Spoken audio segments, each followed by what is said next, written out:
What's up, guys? Tim Little. Welcome back to Tactical Bassin. Today's video, we are talking about where do bass go in the winter and how to catch them.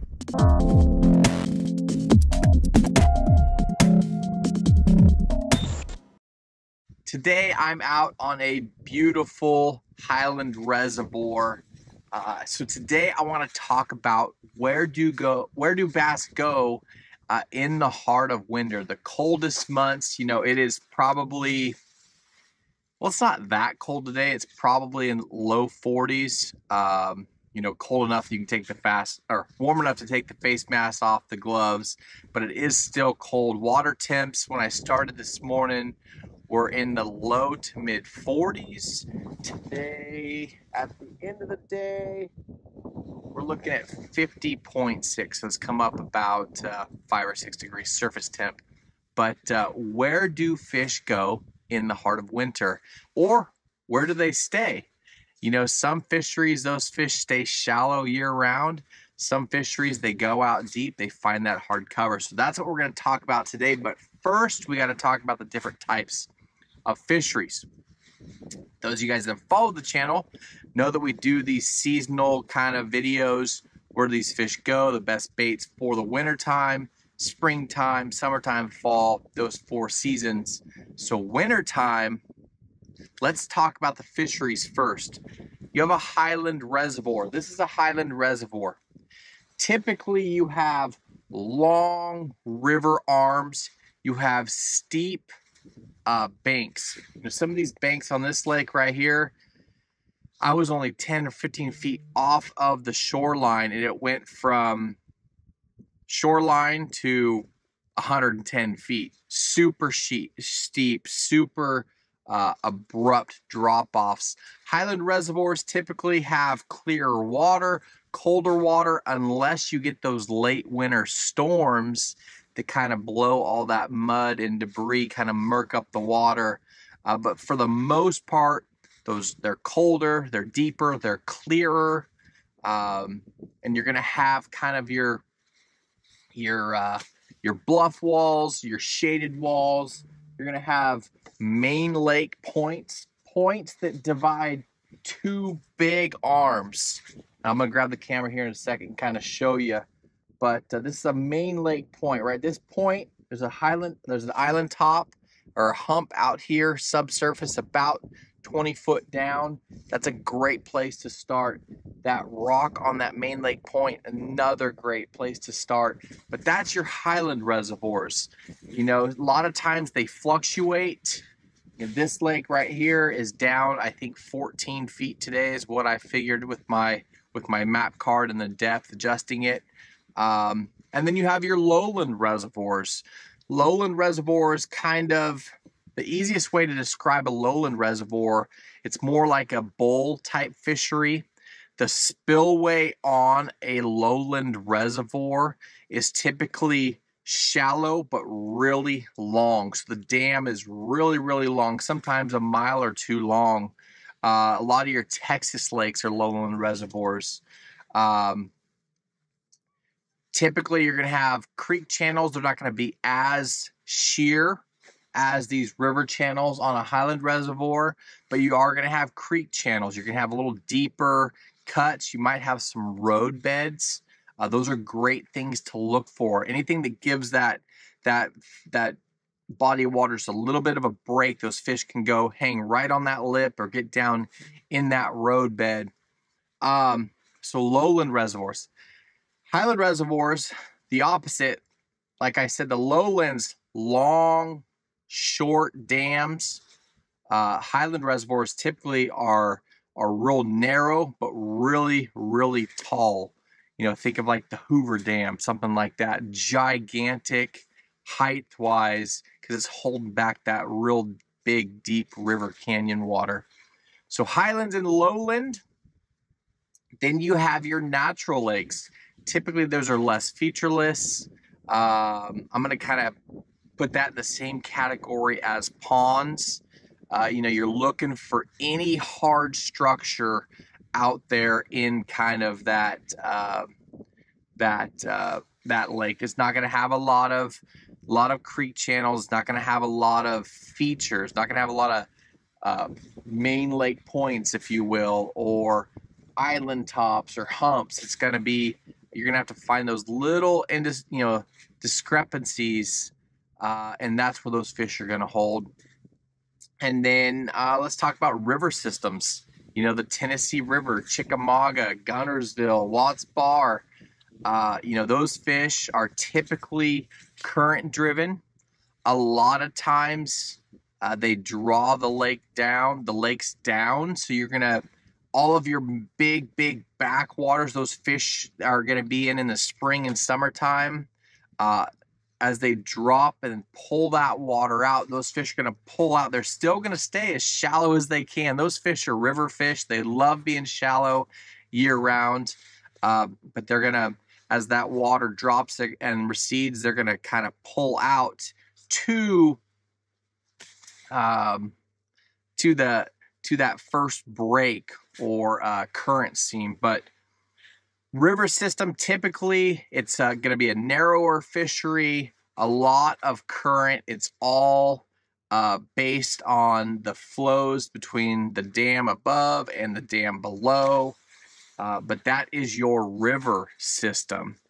Deltas, it's going to be tide fluctuating. That's going to be in that same type of river category. You're going to have that current situation. You're going to have grass lines. Wintertime, you might still have some grass lines, but again, it's all about finding that hard cover, that rock. Okay, so now that we kind of talked, I kind of breezed through what are the different types of fisheries. Now we'll kind of go more back in depth on each type of fishery and give you some pointers on where to start. Sorry guys, I got the sun like right in my face, but the wind is blowing this way, so we're just drifting. Those of you guys have ever done camera work know it's always a pain trying to get the sun lined up and the wind lined up, but today I just said, heck of it, we're just gonna drift because I wanted to be pointed that way, but I would have been completely silhouetted. So right here, let me just unplug you. Let's see if we can go. Move the rods so don't kick it off. Okay, so Highland Reservoir. Out here, giant river arm. Back here, another river arm. Over here, main lake, a couple more big arms, and then all the way down, you can see shoreline. Boom, main lake point. See that right there? That is a good stop. That's going to be one of my first stops right there. I'm going to run down river. I'm not going to fish a lot of this bank behind me. Kind of it featureless, unless I look on my map system, my map card, and I see there's like a little inlet. Typically, if I'm breaking down a lake in a day, I'm going to point hop, point to point to point to point. If I find there's not a lot of activity on that main lake point or that main lake point right out here, let me show you on the map real quick. Zoom in for you. You see right here, main lake point, that's that point we were just looking at. High spot. Another nice area to fish right there. So that is what you're looking at right there. So those are three great spots fishing the actual shoreline, that rock shoreline in that 15 to 20 foot range, and then fishing those high spots out there in the middle. Another thing to think about this time of the year when it is cold. Sorry guys, hopefully I'm not all shaky. You see how this shoreline has sun versus that shoreline is all shaded out? if you need to start on the bank in the winter months, wintertime. Start on the bank that has the sunlight the longest through the day. That's typically going to be warmer water. It's going to be more comfortable to fish in, and the fish are going to be more active. Okay, so tip right there for you if you are trying to break down a big fishery and you have two arms to, two sides of the arm to decide on. Start with the sunny side after you try the main lake points. Okay, what else? Typically this time of the year on Highland reservoirs, the fish, I catch them anywhere from like 12 to honestly like 50 or 60 feet. They could be anywhere. Today they were down in that 40 to 45 foot range. But it's all about the bait. If the bait is down in the water column, a lot of times those bass are going to follow that bait. You can still catch them on these island tops, right? Throwing an A-rig or a crankbait or a blade bait, a jerk bait if it's windy. But you might have to slow down to finesse, throw a little 2.8 Kitech or a tube or a jig, something like that. But for the most part, they're going to be following the bass or the bait down. So you're going to have to use your side imaging, use your electronics to find the bait fish, right? So it's all about rock, and then it's all about bait fish. So that's a Highland reservoir. Because we're on a Highland reservoir today, I am showing you where I would start, where I did start, where I caught them, and now let's talk about lowland reservoirs. Go ahead and put you back on here so not all over the place. So lowland reservoirs, same things apply. Look for those little creek channels. Look for those high spots out in the main lake. A lot of times these fish are going to pull up to the top, feed, and then just pull back down and sit. If they're off the sides, sitting in the mud, their belly's in the mud, they're just down on bottom, you're probably going to have to finesse them. If they're up on top, A-rig, speed crank, blade bait, jerk bait, those types of things are going to work, because when they're up on top, they're in that feeding mood, and typically you can catch them on reaction. So lowland reservoirs, again, typically I like to fish offshore, so I'll be looking for those high spots out there in the main lake, where those fish, like I said, can pull up, sit on top, ambush. You know, maybe it's a trout lake where they have trout, they could eat trout, or it's a shad lake, threadfin, or even gizzards. But if they're up there on top, that's a good sign.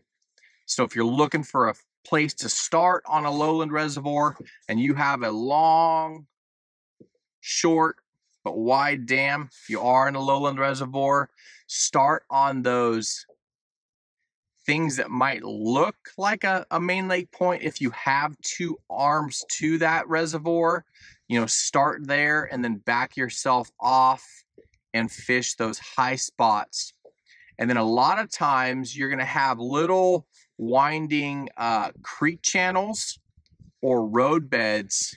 And even like I said a little bit ago in this video, even if it's just a couple foot drop off, a lot of times those fish are going to pull off and sit down in the bottom of that. If they're up on the lip, again, you can catch them on reaction. Typically down on the flat, you're going to catch them on finesse. So you guys kind of see the same pattern as with the Highland Reservoir. So we talked Highland, we talked Lowland. River systems, completely different. Those fish just don't care about the current. Like I said, the TVA, the Tennessee River, Chickamauga, Gunnersville, Nickajack, Watts Bar, that whole area, even Kentucky Lake, the fish are current driven. This time of the year, even with the water levels down, they like to drop the water level to winter pool where it's down 6 or 7 feet, depending on the lake you're in. Um, those fish are going to pull out of the backwaters as much as possible, but they can still be super shallow, and that's where these fish differ from like a Highland Reservoir or a Lowland Reservoir fish. I mean, Chickamauga was frozen over just a couple weeks ago. The last time I went out, I caught him in 2 feet of water on a blade bait and a lipless. I mean, they were up shallow. They were cold, but they didn't care. Those fish just live shallow year round. But again, it is current driven. So if there's a lot of current coming down river, you're going to want to fish the little eddies, and then fish the little openings back into the backwaters, you know, where you have your main river channel, but then you have a little creek arm or a little arm into a backwater. Fish that lip where that breaks off to the main river. Those fish are going to stage right there. Sometimes they're going to be down in the river in the current. Sometimes they're going to be up on the flat getting out of the current, and you can catch them in both places. And then again, natural lakes, just like Lowland reservoirs, look for those little creek channels, look for the little depth changes, little contour lines. A lot of times those natural lakes are featureless, so you're gonna have to find the one stump or the one rock pile or the one little break. You know, on Clear Lake out west, the water was low, and then you get the wind, right? So you get those wind waves. Well, when the water's low for a couple years, that is now your new shoreline, and those waves eat away at that new shoreline. Well, when the water comes up, guess what? Now out there off, you know, 100, 200 yards, now you have a little break where those waves were crashing and ate away that shallow water shoreline. So just little things like that, just to keep in mind. But again, a beautiful day, layer up, wear some good clothing, and it's totally fishable. So now that we kind of covered where these fish go, we talked about the different types of fisheries. We talked about rock, and we talked about bait fish. It's all about that hard structure. Real quick, I'll run you through the baits that I have tied on today real quickly. Reaction. If those fish are up on top and they're in that feeding mode,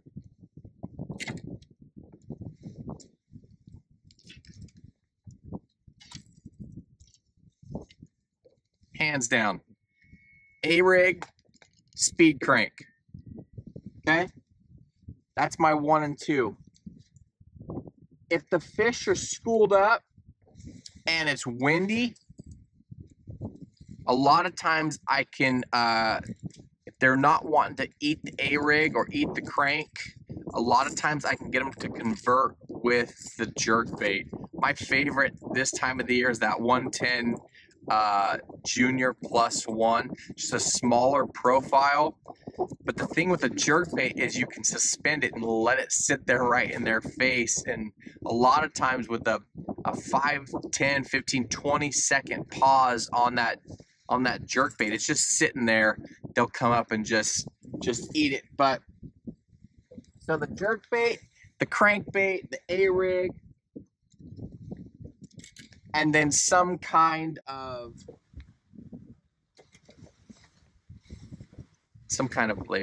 blade bait. That's that little Megabass Dyna Response. It's got a little bit less vibration than the Demiki Vault, so a lot of times winter time, I go with that guy right there. Ooh, real quickly.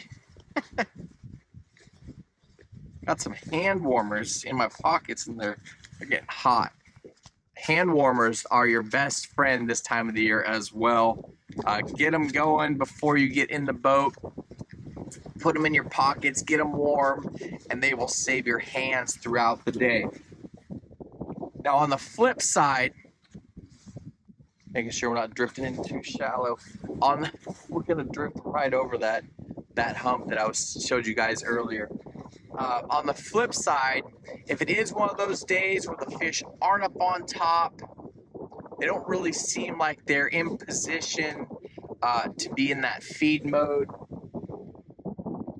that's when I'm going to go finesse. Right? Those are the days you got to drag a jig, hop a tube, drag a jig, a tube, shake a drop shot. What do I have? Little finesse swim bait, 2.8. Little guppy head. Just running through my lineup real quick. See what I got.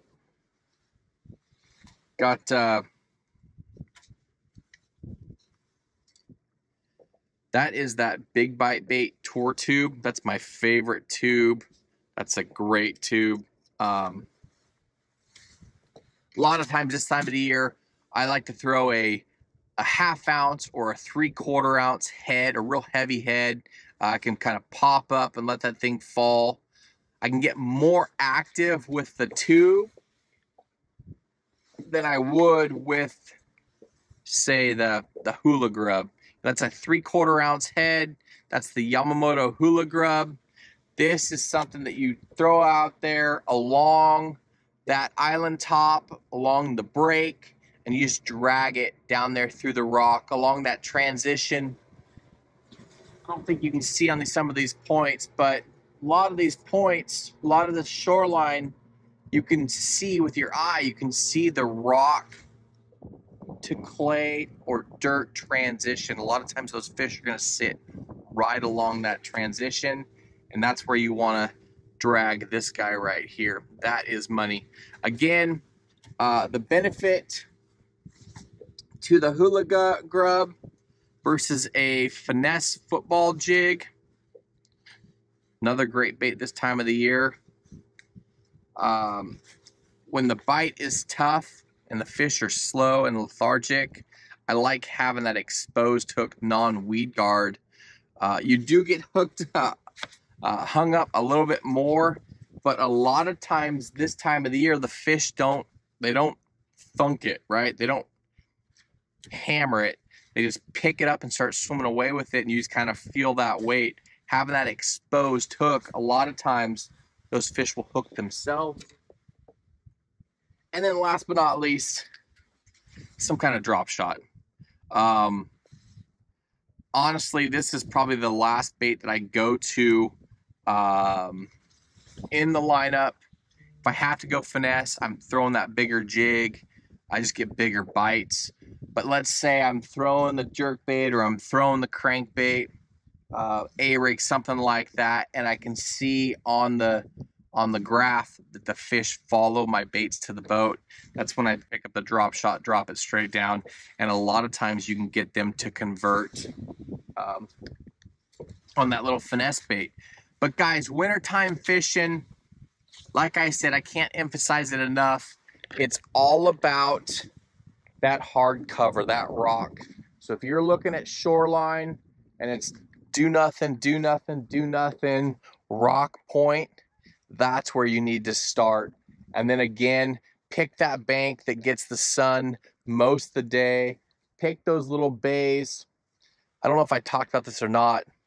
A lot of times in Highland reservoirs, if I'm point hopping and I'm not having a lot of activity, I will go to the first big bay, the first deepest cut, and go to the very back. A lot of times those fish will sit down in the guts of that cut, and you can throw that tube or that jig, A-rig, whatever, down that gut and see if those fish. The cool thing about fishing a deep cut like that is, you know, sometimes they're only 30 or 40 feet wide, and you throw that bait down the middle, you're actually fishing, you can pull fish from both sides, so get to cover a little bit more water. But if I don't find them out on the main lake points or the humps, then I will go to the closest cuts and fish the very back and see if I can finesse them out of that. But guys, beautiful day on the water. See back here, got a big rock wall. Different times of the year, I would totally, see if I can make you guys dizzy, totally be fishing the shaded side, right? And that you still can this time of the year. You know, that's going to give the fish more areas, easier to ambush from, more areas to hide. But this time of the year, I like to focus on the sunny sides. And if I am not catching fish, I'm not seeing bait fish. Say the wind is blowing, like today, the wind's blowing right here. I might go fish the back over here around that shaded area. But for the most part, fishing those main lake points, looking for rock, fishing that 12 to 40 foot range, depending on where the bait fish is at. And glad I could kind of hold up the camera. My arm's getting tired. And kind of point out some things on the map. You can't even see this. Look where we're at on the map right now.